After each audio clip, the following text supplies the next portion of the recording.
ඊළඟ යන දෙන කොපර් වලට. කොපර් නැත්නම් Cu වින්‍යාසي මම දැන් ලියන්න යන්නේ නැහැ ළමයි වෙලාව ඉතුරු කර ගැනීම සඳහා ඕගොල්ලෝ කොපර්ගේ ඉලෙක්ට්‍රෝන වින්‍යාසය ලියන්න මම ඕනනම් කෙටියෙන් දාන්න 1s2 කින් පටන් ගන්නවා 3d10 4s1 විදිහට තමයි අන්තිමට වින්‍යාසය සකස් වෙන්නේ අර 3d9 4s2 විදිහට ඇවිල්ලා ඔක පස්සේ වෙනස් වෙනවා 3d10 4s1 විදිහට ඊටසේ කොපර්ගේ ඔක්සිකරණාංක විදිහට VO දැන් තේරෙනවද දැන් සිංක් එක ලියපු නිසා වල දන්නවා VO ගැන විචල්්‍ය ඔක්සිකරණාංක මෙයා පෙන්නනවා ධන 1 ධන 2 කියන දෙන්න තමයි පෙන්නන්නේ ඔතන ධන 1 ටිකක් දුර්ලභයි වැඩි නෑ ධන 2 තමයි සුලභව තියෙන නිසා මම ධන 1කට වරහණක් දැම්මා. හරි. දැනට මම කොපර් ගැන ওই මට්ටමින් නවත්තනවා. කොපර් ගැන පල්ලහැලි කියන එක ওই මට්ටමින් නවත්තලා අපි ගෙලින්ම කොපර්ගේ කතාවට බහිනවා වැඩ පහට යන්නයි හදන. ඒ කියන්නේ කොපර් ආන්තරිකයිනේ ආය ආන්තරිකයි කිය කියලා ලියන්න ඕනේ නැහැ. සිංක් ආන්තරික නැහැ. එච්චරයි. ඊට පස්සේ කොපර් උභයගුණික සීන් නැහැ මොකුත් නැහැ. ඩී ගුණය උභයගුණික කියලා එකපාර කියන්න බලන මූලද්‍රව්‍යවල ඉන්නේ සිංක් විතරයි. දැන් උභයගුණික ලෝහ පහයිනේ ඔක්කොම තියෙන්නේ. මොනවද උභයගුණික ලෝහ පහ? මොනවද උභයගුණික ලෝහ පහ? කලින් උගන්වපුවා. බෙරිලියම්, ඇලුමිනියම්, සිංක්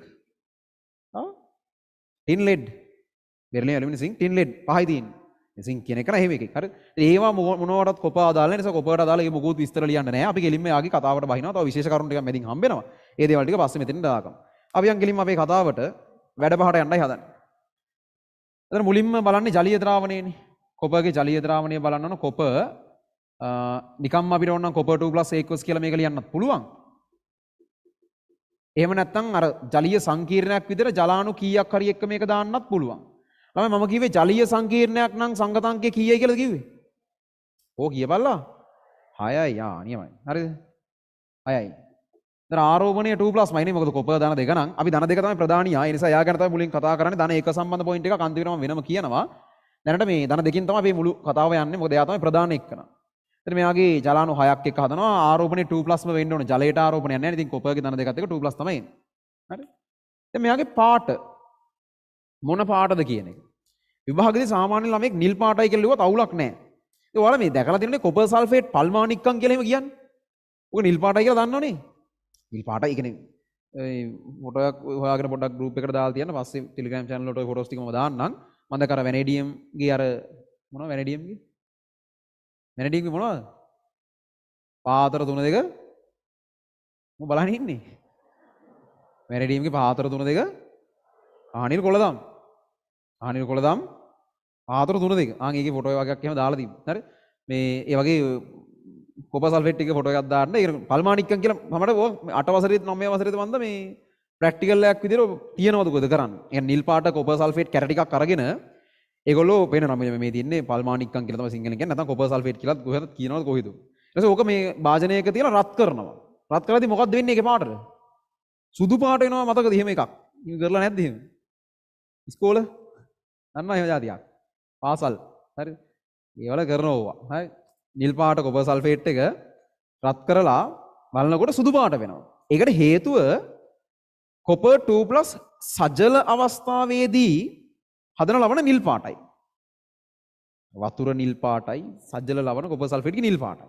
හරි. දැන් හැම එකාගෙම සජල ලවණ වල පාට නිර්ජල ලවණ වල පාට වෙනම ඉගෙන ගන්න නෑ. එහෙම හැමෝම පාට වෙනස් කරන්නේ නෑ. කොපර් විතරයි එහෙම පොඩි සීන් එකක් තියෙන්නේ. නේද? කොපර් ගැන තව කතා කරන්නේ. සිංක්ගේ අහනවා. ඒක සිංක්ගේ මොන පාටද දන්නේ නෑනේ. උන්ගේ ඕන එක සුදු පාට එච්චරයි. හරි. නිකල් කොපර් වල සජල ලවණ සාමාන්‍ය නිල් පාටයි. හරි. හැබැයි ඒවල වතුර අයින් කරාම රත් කරලා වතුර වාෂ්ප වෙන විදිහට ඒවා නිර්ජල කරාම ඒවා සුදු පාටයි. හරි. ඉතින් අමතර පොයින්ට් එක. පස්සේ මෙතෙන්ට දාගමු ඒක. කොහොමද මේ නිල් පාටයි කියන ඒ තියෙන පරණ මතකෙත් එක්ක ගලපලා ඕනනම් කොපර් 2+ ගේ ජලීය ද්‍රාවණේ නිල් පාට නැත්නම් ලා නිල් කියන එක තමයි වඩා හොඳ එක. ඕ නිල් කිව්වත් අවුලක් නැහැ. හරි. මං ලා නිල් කියලා දානවා. ඒක මුලින්ම උඩට දා ගන්න ඕන. කොපර් ලා නිල් පාට. මේක අර අමුතුවෙන් කටපාඩම් කරන්න ඕනේ නැති වෙයි. කොපර් සල්ෆේට් ගේ පාට පොඩ්ඩක් ඔළුවේ තියෙනවා නම් පල්මානික්කම් ඕ ලෙවල් නේ 8 9 7 ඔය වයසක ඕක කරන්න තියෙනවා. ඉතින් එහෙම කරලා තියෙනවා නම් ඕක මතක ඇති පාට මෙන්න මෙහෙම එකක් තමයි තියෙන්නේ කියලා. හරි. එතකොට මේක ලා නිල් පාටයි කොපර්ගේ ජලීය සංකීර්ණ ජලාණු 6ක් එක ආයෙම හිතන්න දෙයක් නැහැ නේ. ජලාණු නම් 6යි, ක්ලෝරයිඩ් නම් 4යි. සිලබස් එකට දාලා මේ පොයින්ට්ස් බොරු විෂය කරුණු නෙවෙයි. මතක තියාගන්න විතරයි ඒවා ඈ. කෙලිම කිව්වා. ඊට පස්සේ ඇමීන් සංකීර්ණ මොකද්ද වෙන්නේ? ඇමීන් සංකීර්ණ නම් හැමෝගෙම 4යි හරි හැමෝගෙම 6යි හරි එකක් තියෙනවද මොකක් හරි? එන්නේ ලයිට් දාන්න. මේ ඇමීන් සංකීර්ණ නම් හැමෝගෙම 6යි 4යි හැමයක් තියෙනවද? නෑ. අන්තිම දෙන්න විතරක්. ඒ අන්තිම දෙන්න කියන්නේ මොකද? දැන් ඇමීන් සංකීර්ණ කී දෙනෙක් හදුවද? හැදුවද නෙමෙයි කී දෙනෙක් හදනවද ඩීගොනුවේ ඇමීන් සංකීර්ණ කී දෙනෙක් විසින් හදනවද ඈ 4 දෙනයි කොයි 4 දෙනාද අන්තිම 4 දෙනානේ අපි 10 දෙනාගෙන් අන්තිම 4 දෙනා හදන්නේ කියන්නේ සිංක් කොපර් නිකල් කොබෝල්ට් උන් 4 දෙනා කතා කරලා පස්සේ එන මාතෘකාවේ ඇමෝනියා ගැන කතා කරන්නේ නැහැ වැඩ 5ක් කී කිව්වට එතනින් ඉස්සරහා ඊට කලින් ඒවට ඉද්දි වැඩ 4යි දිනේ ඇමෝනියා කේස් එක නැහැ එහෙම වැඩ අඩු වෙනවා ඔය 5ක් කී කිව්වට තව යද්දි වැඩි ලේසි වෙනවා හරි ඒතරේ 4ෙන් ඇමෝනියා එක ඇමීන් සංකීර්ණ හදන 4ෙන් අන්තිම දෙන්නගේ සංගතාංක 4යි කිව්වා ඊට කලින් දෙන්නගේ ඇමෝනියා එක සංගතාංක 6යි කියලා කිව්වා තාම අපි ඉන්නේ අන්තිම දෙන්නගේනේ නේ සිංක් කතා කරා දැන් මේ කොපර්නේ ඉන්නේ ඒක කොපර්ගේ ඇමීන් සංකීර්ණ සංගතාංකේ 4යි ඉන්නේ මම ඉස්සරහට කියන්නම් ඉන්න කලබල වෙන්න එපා ඉස්සරහට යද්දි බලන්න එන්නම් ටිකක් පේනවනේ මේක පේන්නේ නැද්ද දන්නේ නැහැ දැන් එළිය වැඩි වෙලා එහෙමද දන්නේ නැහැ අවුලක් නැහැ හරි වැඩ පහයි තියෙන්නේ වැඩ පහයි එක හරි පළවෙනි වැඩේ ජලීය ද්‍රාවණේ මොන වගේද කියලා බැලුවා ඉවරයි දෙක දෙවෙනි වැඩේ මොකද ළමයි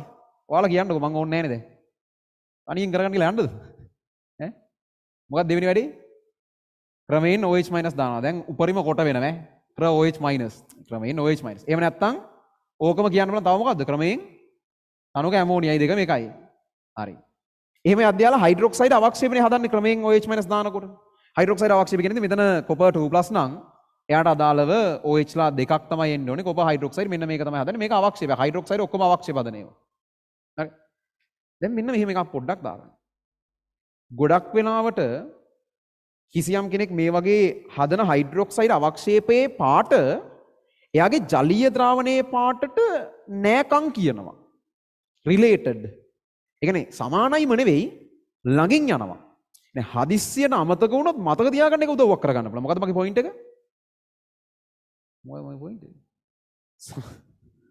අයියෝ අන්දනේ හරි සාමාන්‍යයෙන් මේ වගේ හයිඩ්‍රොක්සයිඩ් සංකීර්ණ හයිඩ්‍රොක්සයිඩ් අවක්ෂේප හදනකොට එයාගේ පාට ආරම්භක ජලීය ද්‍රාවණයේ පාටට නෑකම් කියනවා ළඟින් යනවා සමානයිම කියන්න බෑ සමාන වෙන තුනක් තියෙනවා නමුත් ළඟින් යනවා ඉතින් මෙතන කොපර් හයිඩ්‍රොක්සයිඩ් පාට නිල් පාටයි ඕකටත් ලානිල් කියන එකෙත් අවුලක් නැහැ මම හොඳම පාට දෙන්නේ ඔකේ ලානිල් උනත් ගැටලුවක් නැහැ මෙයා ළමයි මේ ඉස්සර සිලබස් වල මෙයාට ජෙලටිනීය කියන එකත් භාවිතා වෙලා තියෙනවා නමුත් දැන් නම් විෂය නිර්දේශයේ ජෙලටිනීය කියන වචනේ දාන්නේ නැහැ ඒ කියන්නේ මෙහෙමයි ජෙලටිනීය කියන වචනේ යාලා පේපර් එක දුන්නොත් වැරදි කියලා කියන්න එපා ඒ කියන්නේ දැන් ඒකේ ජෙලටිනීයයි කියලා නැහැ ඒතර අපි ඒක ජෙලටිනීයයි කියලා නොදැන හිටියට ලොකු ගැටලුවක් නැහැ නමුත් ඉස්සර ඔය පාසල් සරමේ කරනකොට අහු වෙන සමහර තැන්වල නිල් ජෙලටිනීය අවක්ෂේපයක් එනවා කියන්නේ ඒතර 17 කල්පනා ජෙලටිනීය තියෙන්නේ ඉතින් ඇලුමිනියම් ටයි සින්ක් ටයි විතරනේ ඉතින් ජෙලටිනීය නිල් එහෙම දන්නේ නැහැ නේ මේ කොපර් ගැන තමයි කියන්නේ හරි ඒක ටිකක් පරණ පොයින්ට් එකක් නමුත් කෝකටත් කියලා පාසල් සරමේ කරද්දී අහු වෙන නිසා ඔන්න දැම්මා හරි දැන් දෙවෙනි වැඩේ ඉවරයි මොකක්ද දෙවෙනි වැඩේ ක්‍රමයෙන් බස තුන්වෙනි වැඩේ මොකද්ද අග්ගලා එන්න ඕනේ දැන් තුන්වෙනි වැඩේ වැඩිපුර OH- දාන එක වැඩිපුර OH- එක ප්‍රතිචාරයක් දක්වන්නේ දෙන්නයි කවුද දෙන්නා ගුප්ත නැති 7 දෙනාගේ උඩම එකයි යටම එකයි කියන්නේ ක්‍රෝමියමුයි නිකලුයි නෑ නිකල් නේ කවුද සිං ඒ දෙන්න විතරයි එන කොපර් හිතන ඉන්නවද නෑ ඒතකොට වැඩිපුර ප්‍රශ්න තමයි මොකද වෙන්නේ මොකුත් වෙන්නේ වැඩිපුර OH- දැම්මම කිසි දෙයක් වෙන්නේ නැහැ මේකම එහෙමම තියෙනවා ඒ කියන්නේ වැඩිපුර OH- දැම්මම ද්‍රාවණය අතුරුදහන් වෙලා මොකුත් නැතිලා එහෙම වෙන්නේ නැහැ අර දැනට හදාගෙන තිබ්බ නිල් පාට අවක්ෂේපේ කොපර් හයිඩ්‍රොක්සයිඩ් එක ඒක හැමම තියෙනවා ද්‍රාවණේ පුරා පරිමාව වැඩිපුර දාපු නිසා එච්චරයි වෙන මොකුත් වෙන්නේ නැහැ මොකුත් නැති වෙලා එහෙම යන්නේ නැහැ හරි එච්චර මැජික් වෙන්නෙත් නැහැ ඊට වැඩිපුර ඇමෝනියානේ හතරවෙනි වැඩේ පාටවල් එහෙම දැන් මාරුලා ඊතල මෙහි නිල් පාටයි කළු පාටයි ගණන් ගන්න එපා හරි වැඩිපුර ඇමෝනියා වැඩිපුර තනුක ඇමෝනියා සාන්ද්‍ර ඇමෝනියා තමයි ඔච්චර තමයි අර සාන්ද්‍ර ඇමෝනියා නම් මෙතන ඉඳන් එකපාර මේ දක්වා එනවා දැන් ඇමෝනියා දැම්මම දැන් අන්තිම 4 දෙනා ඇමෝනියා එක්ක සංගත සංකීර්ණ හදනවා මේ අන්තිම 4 දෙනාගේ එක්කෙනෙක් එහෙනම් එයා හදන සංගත සංකීර්ණ තමයි කොපර් ඇමීන් සංකීර්ණ දැන් ඇමෝනියා කීයක්ද ළමයි ඇමෝනියා කීයද මම මේකට අදාළ පොයින්ට් එක කිව්වා නෝට් එකේ ලිව්වත් එක අපි ඒක කීයද ඇමෝනියා 4යි ආරෝපණය කීයක් වෙන්න ඕනද ඇමෝනියා කියන්නේ උදාසීන දෙයක් නේ කොපර්ගේ 2+ තමයි එහෙමම ආරෝපණය වෙන්නේ මෙච්චරයි මේ කොටු වරහන් කියන්නේ ජලීයයි කොටු වරහන් කියන්නේ ජලීයයි විශේෂයෙන් කියව නැත්නම් ජලීයයි මේකේ පාට දැන් සිංක් වලදී අපිට පාටවල් ගන්න ලොකුට හිතන්න උනේ නැහැ හැබැයි මෙතනදී අපිට පාටවල් ගන්න ලොකුට හිතන්න වෙනවා හැබැයි මරු පිළිවෙලක් තියෙනවා බලන්න ලානිල් නිල් මොකද්ද ඊට පස්සේ ගැලවෙන රටාව සම්පූර්ණ කරු සාධනීය නේද ඒක නිකම්ම නිල් කිව්වත් ඒත් අවුලක් නැහැ නමුත් හොඳ මේක තද නිල් විශේෂ බුකේ එක තැනක නිකන් නිල් කියලා තියෙනවා තව තැනක තද නිල් කියලා තියෙනවා හොඳ මේක තද නිල් ඇත්තට මේකේ පාට තදයි හරි පාටවල ටික මැච් නේ බලන්න ලානිල් නිල් තද නිල් මරුනේ. හරිද? එක වැඩක් නැහැනේ. ඌ අදාළ නැහැ ඒක. වැඩ කීයක් ඉවරද දැන්? ජලීය ද්‍රාවණේ 1යි, ප්‍රමේන් භාෂම දැම්ම 2යි, වැඩිපුර භාෂම දැම්ම මොකුත් 3යි. ඉතින් 3යි. වැඩිපුර ඇමෝනිය දැම්ම 4යි. තද නිල්. ඉතුරු වෙන්නේ අර සාන්ද්‍ර Cl- නැත්නම් සාන්ද්‍ර වැඩිපුර Cl- දාන එක. අපි සාන්ද්‍ර Cl- සාමාන්‍ය සාන්ද්‍ර HCl වගේ දෙයක් තමයි ඔකට දාන්නේ. එතකොට ක්ලෝරයිඩ් සංකීර්ණය හදනවා. ළමයි ක්ලෝරින් කීයක් එක්කද? ක්ලෝරයිඩ් සංකීර්ණ වල සංඝාතාංක කීයයි කියලාද මම කිව්වේ? 4යි කියලා මම කිව්වේ. ක්ලෝරින් 4යි. සමස්ත ආරෝපණය 2-. මේක ජලීය ද්‍රාවණයක්ද අවක්ෂේපයක්ද වෙන්න ඇත්තේ? කොටු අරහන් නම් ජලීය ද්‍රාවණ මෙන්න කියනවා තව පට්ට පොයින්ට් එකක් ඈ. අරු එක. මොකක්ද දන්නවද? බහුතරයක් ක්ලෝරයිඩ් සංකීර්ණ මොකද්ද? කහ පාටයි. ක්ලෝරයිඩ් කහ. ක්ලෝරයිඩ් කහ. හරි. මොහරි බහුතරයක් ක්ලෝරයිඩ් සංකීර්ණ කහ පාටයි. බහුතරයට අදාළ නැති කට්ටිය ඉන්නවා. නමුත් බහුතරයක් ක්ලෝරයිඩ් සංකීර්ණ කහ පාටයි. මම ඕන ඇමීන් සංකීර්ණ ගැනත් මෙහෙම පොයින්ට් එකක් කියන්නම්. බහුතරයක් ඇමීන් සංකීර්ණ තද නිල් පාටයි. හැබැයි බහුතරයක් කියවට ඉතින් 4 දෙනයි ඇමීන් සංකීර්ණ හදන්නේ. ඒතර ඉතින් ඕක කියන්න තරම් දෙයක්වත් නෙවෙයි. බහුතරයක් කියලා කියන්න අමාරුයි. දැන් 4ක් ඉදි දෙන්නෙක් ඇදුවම බහුතරයක් කියලා කියන ඉතින් නැහැ. ඉතින් අවුලක් නැද්ද? ඕන්න එහෙම කියත හැකියි. සාමාන්‍යයෙන් ඇමීන් සංකීර්ණ බහුතරය දැන් සිංක් කොහොම පාටවල වෙන්නන්නේ නැහනේ. ඌ අවරයිනේ. මේ බහුතරයක් ඇමීන් සංකීර්ණ නිල් පාටයි. තද නිල් පාටයි. බහුතරයක් ක්ලෝරයිඩ් සංකීර්ණ කහ පාටයි. හරි. වෙනම පොයින්ට් දෙකක් ඉතින්. හරි. කොපර්ගේ මුල් ටික ඔච්චරයි. කොපර් 2+ ගැන විතරයි මම කතා කරලා තියෙන්නේ. මීට අමතරව ඉතින් තව මට පොයින්ට්ස් දාන්න පුළුවන් මෙහෙම. කැටායන විශ්ලේෂණයේ කොපර් සල්ෆයිඩ් අවක්ෂේපය හම්බෙනවා. ළමයි කීවෙනි කාණ්ඩෙද? ඒව දැන් මට කරන්න දෙයක් නැහැ. ඔන්න කැටායන විශ්ලේෂණය ඈ. කැටායන විශ්ලේෂණයේ කීවෙනි කාණ්ඩෙද කොපර් සල්ෆයිඩ් හම්බෙන්නේ? දෙවෙනි කාණ්ඩ නියමයි. දෙවෙනි කාණ්ඩේ හම්බෙනවා මොනවාද පාට මෙයාගේ? කොපර් සල්ෆයිඩ් මොන පාටද? අලු පාටයි. අලු පාටයි මෙයා හම්බෙන්නේ කැටායන විශ්ලේෂණයේ දෙවෙනි කාණ්ඩේ. උඩරිම කිටි කරලා ලියන්න. ඒව ඉතින් ඩී ගුණුවේ කතාවක් නෙවෙයි ඒක ඈ. කොපර් යටතේ නිකන් අර තියෙන කාරණාව නිසා ඉගෙනුවාට අපි මේ දැන් දැනක ඉගෙන ගත්තා යන්නේ මේ කලින් ඉගෙන ගත්තා කැටායන විශ්ලේෂණයේ මෙයා කළු පාටයි දෙවෙනි කාණ්ඩේ හම්බෙන්නේ කියන එක. ඒක එකක් විදිහට කියන්න පුළුවන්. ඊට අමතරව මෙන්න මෙහෙම පොයින්ට් එකක් කියත හැකි. මේක නම් අලුත් එකක්. කොපර් ඔක්සයිඩ් එක. ඒ කියන්නේ කොපර් හයිඩ්‍රොක්සයිඩ් වගේ කෙනෙක් අරගෙන තාප වියෝජනය කරොත් ගන්න බලන්නේ කොපර් ඔක්සයිඩ් සිංක් ඔක්සයිඩ් ගත්තා වගේ කොපර් ඔක්සයිඩ් ගන්න පුළුවන් මෙයා කළු පාටයි එයත් කළු පාටයි. හැබැයි කොපර්ගේ ධන එකේ ඔක්සයිඩ් එක කියන්නේ දැන් කොපර්ගේ අර ධන එක එකකුත් දුර්ලභ ගණේ ඉන්නවා කියන වැඩිය නෑ. නමුත් කොපර්ගේ ධන එක කෙනෙකුත් ඉන්නවා Cu1+ එකකුත් එයා ධන එක ඔක්සිකරණාංගිකුත් පෙන්නනවා. කොපර්ගේ ධන එකේ ඔක්සයිඩ් එක මේක හම්බෙනවා බයෝ ළමයි තමයි. තාම සිලබස් වල තියෙනවද මේ ෆේලින් පරීක්ෂාව කියලා එකක් එහෙම? කියනවද? කියනවද දෙන්නේ? නැති වුණත් කෙමිස්ට්‍රි වල හම්බෙනවා. නෑ කියලා වැඩක් නෑ. මේ කෙමිස්ට්‍රි වල ඉස්සරහට ඕගනික් වලදී ෆේලින් පරීක්ෂාව හම්බෙනවා. හරි? එතනදී ඔය ඔගේ මෙන්න මෙයා හම්බෙන්නේ අවසාන වශයෙන්. ෆේලින් පරීක්ෂාවේ නිරීක්ෂණය මොකක්ද හම්බෙන්නේ? මොන වගේද හම්බෙන්නේ? බයෝ එහෙම කරන්නේ නැද්ද මොකද?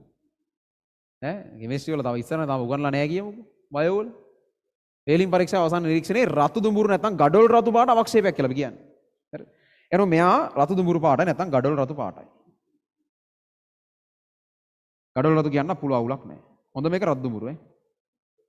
ඒක නිකන් අර අමතරව මේකට අදාළ නැති ළඟින් යන වෙන පොයින්ට්ස් ටිකක් තමයි කියලා තියෙන්නේ. හරි. මේකට අමතරව තව පොයින්ට් එකක් අපි මෙතනින් දාගමු. සජ්ජල ලවණ නිල් පාටයි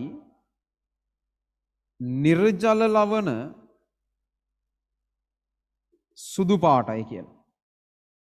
උදාහරණයකට දැන් අර කොපර් සල්ෆේට් පල්මානික්කම් වල ජලය තියෙන කෙනෙක් ගත්තොත් මේක නිල් පාටයි.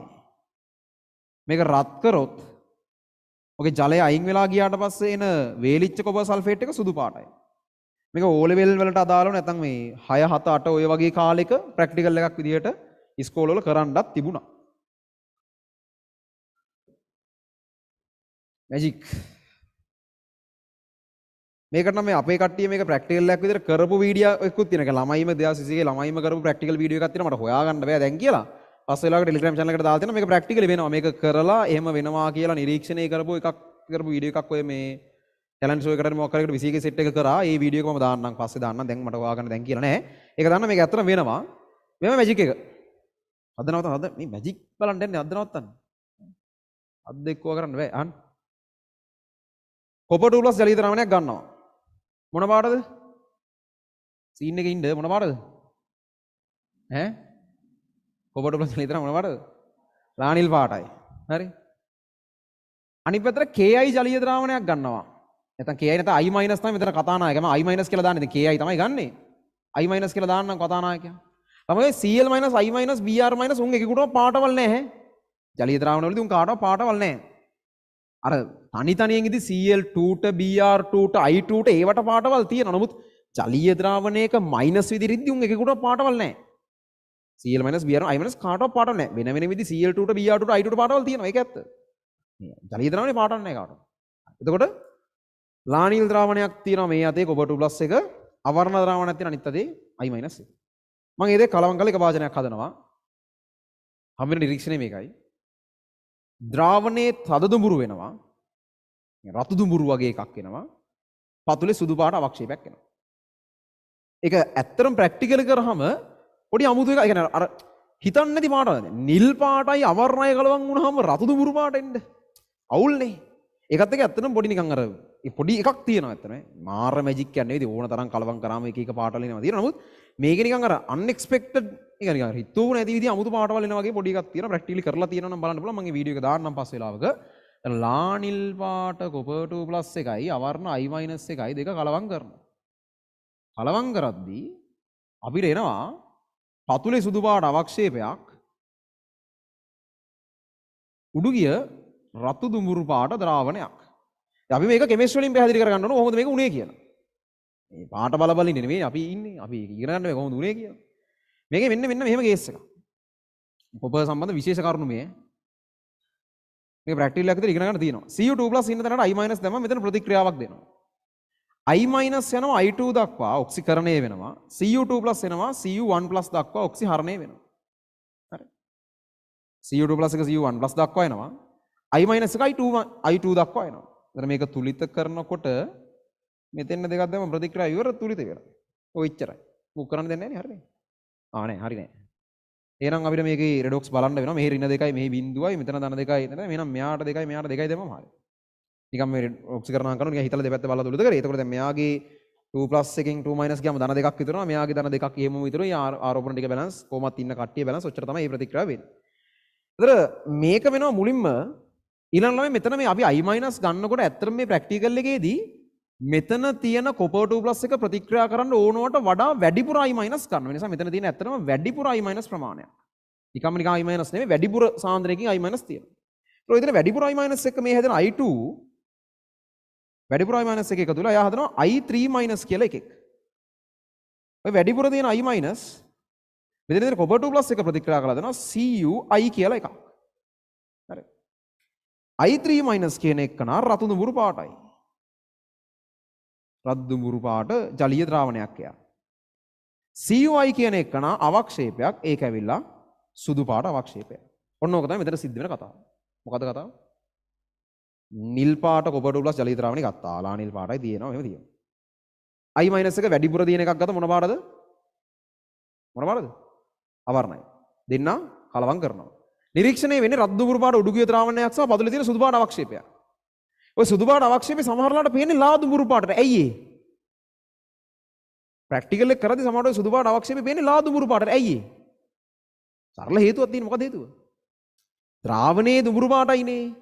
අපිට අවක්ෂේපේ වෙන්නේ ඕක හරහානේ. එතකොට අර සුදු පාට එක දුඹුරු පාට කව දැන් හිතන්නකෝ මේ ඔයාගේ ඉස්සරහින් මොකක් හරි රතු පාට සෙලෝපේන් කොලයක් ඇල්ලුවම ඔයාට මුළු ලෝකෙම රතු පාට නෙවෙන්නේ. මේ වගේ හරිම සරල දෙයක්. ද්‍රාවණයේ දුඹුරු පාට ද්‍රාවණයක් තියෙදි ඕක ඇතුලේ සුදු පාට අවක්ෂේපයක් තියෙදි ඒකත් පොඩ්ඩක් දුඹුරු පාට වගේ පේන්නේ. ඔන්න ද්‍රාවණය අයින් කරලා බලුවොත් ඒක සුදු පාට පේනවා. හරි. ඒතර සිද්ධ වෙලා තියෙන දේ මෙන්න මේක මෙන්න මෙහෙම ප්‍රතික්‍රියාවක් වෙනවා මුලින්ම. ඊට පස්සේ වැඩිපුර තියෙන I- එක I2 එක I3- එක සතන ඒක ඇවිල්ලා රතු දුඹුරු පාටයි. Cu1+ එක I- එක Cui කියලා එකක් හදනවා. ඒක සුදු පාටයි. ඕක තමයි නිරීක්ෂණය වෙන්නේ. ඔකට අමතරව මම තව දත්ත ටිකකුත් දාන්නම් නිකන් වෙනම ටිකක් කොපර් වලට අදාළව CuCl CuBr Cui මේ Cui නම් මෙතන ඉන්නවා. මේ කට්ටිය ඔක්කොම අවක්ෂේප. මේගොල්ලෝ ඔක්කොම ජලීය ද්‍රාවණ වල අවක්ෂේප. හරි. මේ සේරම වල ජලීය ද්‍රාවණ වල අවක්ෂේප මේගොල්ලෝ ඔක්කොගේම පාට සුදු පාටයි. සියලු දෙනාම සුදු පාටයි. ඔය කොපර් 1+ සාමාන්‍යයෙන් වැඩි පාටවල් පෙන්වන්නේ නැහැ. යාගේ ඔක්සයිඩ් එක රතු දුමුරු පාට වුණාට අනිත් ගොඩාක් තැන් වල පාටවල් පෙන්වන්නේ නැහැ. ඒ කොපර්ගේ CuI වගේම අනිත් උන් දෙන්නත් සුදු පාටයි. ඕකෙම මේ ධන දෙකේ version එක ගත්තොත් CuCl2 CuBr2 CuI2 ගැන ගත්තොත් මේ කට්ටියගෙන් මම CuI2 චුට්ටකට කොන් කරනවා. ඇයි කියලා තව ටිකකින් කියන්නම්. CuI2 මොකද කරේ? කොන් කරා. හරි? දෙන්නෙක් ඉතුරුයි. මේ දෙන්නා වතුරේදී නම් දිය වෙනවා. හොඳේ මේ දෙන්නා කොහොමද ඒක දාන්නේ? මම වෙන මේ හරියම වගේ දාන්නම්. ජලයේ දිය වී අයන වලට වෙන් වේ. වතුරේ දිය වෙලා අයන වල වතුරේදී නම් දිය වෙලා Cu2+යි මේ Cl- වලට වෙන් වෙනවා. හැබැයි ඝනයක් විදිහට ඉන්නකොට ඒ කියන්නේ වතුර නැතුව නිකන් එළියේ මේසයක් උඩ සොලිඩ් එකක් වශයෙන් ඉන්නකොට මෙයාලට පොඩි පාටවල් ටිකක් තියෙනවා. හරි. CuCl2 කොළ පාටයි කොළ පාට ඝනයක් මේ ඇවිල්ලා වතුරේ දිය වෙලා නැතුව එයා මේ එළියේ මේසයක් උඩ වගේ තියලා තියද්දී වතුරට දාපු ගමන් දිය වෙනවා. දිය වෙලා Cu2+යි Cl- එකයි කැඩලා යනවා. ඒ Cu2+ අදාළව ලානිල් පාට ජලීය ද්‍රාවණය තමයි අන්තිමට දෙන්නේ. Cu2+ ජලීය ද්‍රාවණය ලානිල් පාටයිනේ. ඒ ලානිල් පාට තමයි දෙන්නේ. CuBr2 කියන එක නිකන් අර කළු පාට නිකන් කළු අලු වගේ පාටක් තියෙන කළු අලු. අද කළු වගේ එකක්. කළු අලු ඝනයක් මේ වතුර නැතුව ඉද්දී. වතුරට දාපු ගමන් මුන් ඔක්කොම අයන වලට වෙන් වෙනවා. වෙන් වෙලා copper2+ ජලීය ද්‍රාවණයක් දෙනවා. ඒ නිසා ඒක ලානිල් පාටක් වෙන එක තමයි අන්තිමට වෙන්නේ. මේ ඕන එකක් වතුරට දැම්මට පස්සේ දිය වෙනවා. එතකොට මේ ආරම්භයේ තිබ්බ පාටවල් මොකුත් අදාළ නැහැ. වතුරට දැම්මට පස්සේ අයන වලට වෙන් වෙලා copper2+ එහෙම එනවා. කොහොමද Cl- Br- පාටවල් නැහැ කියලා මං කිව්වනේ. copper2+ විතර ඒතර පාටක් දෙන කෙනෙකුට ඉන්නේ. ඒගොල්ලෝ ලානිල් පාට ද්‍රාවණයක් තමයි දෙන්නේ. මේ අක්කුණන් කොහෙත් අවක්ෂේප නැහැ. මෙයාලා වතුරේ දිය වෙන්නේ නැහැ. මෙයාලා කොහෙටියා සුදු පාට අවක්ෂේපයක් හදන්නේ. මේගොල්ලෝ වතුරේ දිය වෙනවා. වතුරේ දිය වෙන්නේ නැතුව ඝණයක් විදිහට ඉද්දි මේ පාටයි. වතුරේ දිය වුණාම මෙහෙමයි කේස් එක. දැන් මූ එයි කොන් කරේ අවුල්නේ. මූ මොන පාටද? මොන පාටද CuI2? දිලිසෙන සුළු කළු කියලා දාදියා. මේකෙන් ලෝකේ නෑ බං. උට පාටවල් නෑ ඒක. හරි. මේකෙන් ලෝකේ නෑ. ලෝකේ තියෙන්න බෑ. ඇයි? Cu2+ උයි I- උයි කියන්නේ එකට පවුල් ගන්න බැරි දෙන්නෙක්. උන් දෙන්න එහෙම තියෙන්නේ නෑ. Cu2+ සහ I- කියන දෙන්න එක තැනක හිටියොත් උන් දෙන්න ප්‍රතික්‍රියා කරනවා. CuI2 කියලා කියන්නේ උතන ඉන්නේ Cu2+ උයි I- උයි ඉන්නවනම් ඉදෙන්නේ. හැබැයි ඔය අක්කු දෙන්න එකට තියන්න බෑ. උන් දෙන්න ප්‍රතික්‍රියා කරලා Cu2+ එක Cu1+ යනවා. මේක වෙනවා ඉතින්. CuI2 කියලා එකක් මේ ලෝකේ නිකන් තියාගන්න බෑ. උන් නිකන් හදලා ලං කරපු ගමන් සෙනික ප්‍රතික්‍රියා කරලා මාරුලා මේව හදනවා. උත් නෑ. යා CuI2 ගේ පාටවල් නෑ. CuI2 කියලා එකක් මේ ලෝකේ නෑ. ඉන්න විදියක් නෑ. උන් දෙන්න එකට තියන්න බැරි දෙන්නේ. උන් දෙන්න ප්‍රතික්‍රියා කරනවා. හරි එහෙම ඉන්නේ මේ දෙන්න කොහොමවත් එකට තියන්න බෑ. ප්‍රතික්‍රියා කරලා වෙන වෙන මගුල් කරන්නේ. ඊට පස්සේ උන් නෑ එතන. හරි වෙන උන් ටිකක් ඉන්නේ. එහෙම වැඩක් නෑ. හරි. ඒක තමයි කතාව. කොපර් වල අමතර දත්ත කීපයක්. ඒතර මැජික් එකයි. මේ වඩන් හැබැයි නිතර ඇහෙන්නේ නෑ. හොඳ මේ පාටවල් මේක ඕනේ. ඉතින් අර මේක සුදු පාටයි කියන එක ඕන. මේවා නිකන් අර පුළුවන් නම් මත තියාගන්න වගේ දේවල් නිතර ඇහෙන්නෙම නැති බොහොම කලාතුරකින් ඇහෙන්නේ. අර CuI2 කියලා එකක් ලෝකේ නෑ. ලෝකෙත් නැති සංයෝගයක්. හරි.